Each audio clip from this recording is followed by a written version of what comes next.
2 minggu yang lalu kebetulan menyempatkan datang ke sebuah wilayah di Maluku Utara, tepatnya di Pulau Halmahera. Melihat banyak perubahan di sana, di mana terakhir kali ke sana mungkin lebih dari 10 tahun yang lalu, saya cukup surprise. Sekarang, ketika ke wilayah Lelylef, mendadak wilayah tersebut menjadi kota tambang dan pemrosesan nikel yang luar biasa sibuknya. Dengan wajah manusianya, semuanya beda dengan manusia lokal yang saya lihat 10 tahun yang lalu di wilayah yang sama. Ada banyak perusahaan dan mata saya fokus ke satu saja. Daripada fokus ke 4 perusahaan Tiongkok bikin sakit hati, mending atu aja, Tingsan Holding. Dalam 1 tahun diperkirakan lebih dari 800.000 ton nikel keluar dari pelabuhan pribadi milik perusahaan Tiongkok Tingsan Holding. Isi kepala seorang bosman yang bodoh ini langsung menghitung. Kalau harga nikel 1 ton $23.000, bulan Maret kemarin bahkan sampai $50.000 per tonnya. Wis, kita asumsi $23.000 saja per ton. Tingsan itu mengirim NPI atau nickel pig iron dengan kadar 12% nikel. Maka rumus sederhananya adalah 800.000 ton dikalikan $23.000 dikalikan 12% atau sekitar 34 triliun rupiah. Sebuah angka yang dahsyat ya. Setiap tahun 4 atau 5 perusahaan tambang nikel di sana menghasilkan berapa tepatnya nggak tahu juga. Tapi angka 34 triliun sampai 50 triliun ada mungkin. Dan mungkin lebih penjualan nikelnya. Yang miris, dalam 3 tahun terakhir kirain di sana dengan uang beredar 50 triliunan setahun membuat rakyat di wilayah tambang sana jadi makmur. Misalnya ada rumah sakit besar, ada mall, ada pembangunan perumahan yang dahsyat banyaknya. Ternyata sama, masih gitu-gitu aja. Nggak ada perubahan masyarakatnya. Oh lupa, duitnya yang 34 sampai 50 triliun rupiah itu kan pemiliknya bukan orang Indonesia, pemiliknya asing, pegawainya asing. Cuman kontraktor aja orang luar yang mungkin hanya 1%-an dari capex sekali ongkosnya. Sisanya ya bukan di Lelylef cuannya. Kan kebijakan yang harus didukung adalah foreign investment. Ya, begini jadinya, jangan harap ada perubahan di Lelylef. Lihat aja nanti 10 tahun lagi ketika sumber nikelnya habis, kosong itu wilayah, jadi gersang tandus, tetap miskin. Jangan-jangan di bawah 10 tahun udah habis. Dilihat dari cara nambangnya yang geragas dan brutal itu, main buang, numpuk sana, numpuk sini sisa tambang.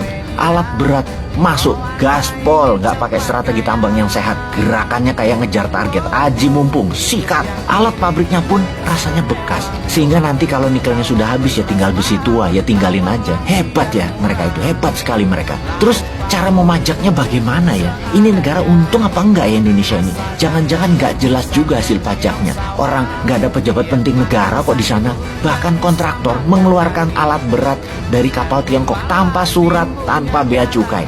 Karena pelabuhan laut itu milik Tingsan langsung. Hanya pakai kunci kontak, starter, greng, keluar aja tuh alat berat dari Tiongkok, langsung dipakai.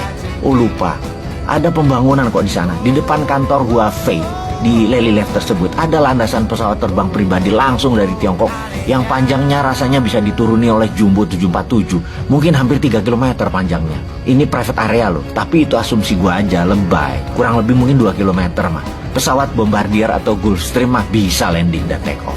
Oh iya, mau nanya, pajak dari beginian ada di APBN itu di kolom mana ya? Biar rakyat tahu negara dapat berapa dari sisi pajak. Capek rakyat diperes-peres pajak terus sementara yang gede-gede beginian dapat nggak tuh negara? Duh, keingetan aja. Kalau perusahaan tadi milik rakyat atau pengusaha Indonesia, pasti harta kekayaannya buat membangun tanah air ya. Oh tetapi lupa lagi bosman ini.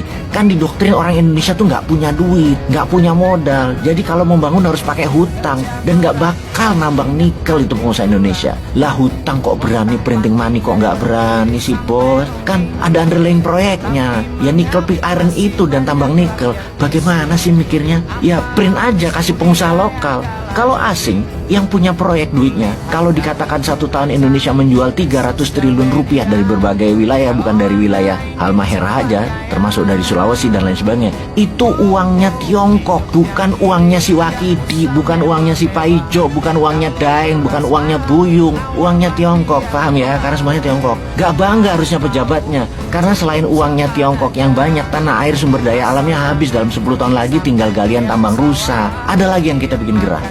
Gua ding yang gerah, bahasa rupiah mah nggak gerah. Tetap harus mengabari masyarakat bahwa di sana tuh baik-baik aja, nggak ada sumber alam yang dikeruk banyak, hanya dikit doang. Tetaplah fokus pada pemilihan presiden, gosip politik dan gosip artis. Fokus ke sana ya wahai masyarakat. Janganlah menambah isi kepala masyarakat dengan data-data sumber daya alam yang nggak penting ini, nggak penting. Yang penting tuh artis, yang penting tuh politik. Oh, apa yang buat gua gerah? Karena yang dibayar hanya NPI nickel pig iron. Mineral ikutannya kagak dibayar. Bukti, mengutip buku Potensi Logam Tanah Jarang di Indonesia, logam tanah jarang merupakan salah satu mineral strategis yang termasuk critical mineral yang terdiri dari 17 unsur. Kita sebut sebagian aja seperti scandium atau Sc, lanthanum atau La, cerium atau Ce, kemudian neodymium, Nd, dan lain sebagainya. Logam tanah jarang ini juga terkandung di dalam laterit nikel. Sejumlah mineral ikutan dalam laterit nikel yang harganya mahal lainnya adalah monasit, zirkon, dan xenotip. Indonesia ternyata menyimpan harta karun super langka yang diincar banyak negara karena manfaatnya luar biasa di era modern ini. Mulai dari bahan baku peralatan elektronika, baterai, telepon seluler, komputer, bahkan pembangkit listrik berbasis energi baru terbarukan, hingga kendaraan listrik dan peralatan militer atau industri pertahanan. Harta karun super langka ini yaitu logam tanah jarang atau LTJ atau rare earth element, sangat banyak menempel di timah, di emas, dan pastinya di nikel. Gua kencengin ya, pastinya di nikel. Komoditas ini dinamai logam tanah jarang karena didasarkan pada asumsi yang menyatakan bahwa keberadaan logam tanah jarang ini tidak banyak dijumpai. Namun pada kenyataannya, logam tanah jarang ini melimpah di tanah air Indonesia, melebihi unsur lain dalam kerak bumi. Yang bersyukurnya adalah pejabat Indonesia itu tidak peduli akan hal ini. Siapa yang bersyukur? Ya Tiongkok, siapa lagi?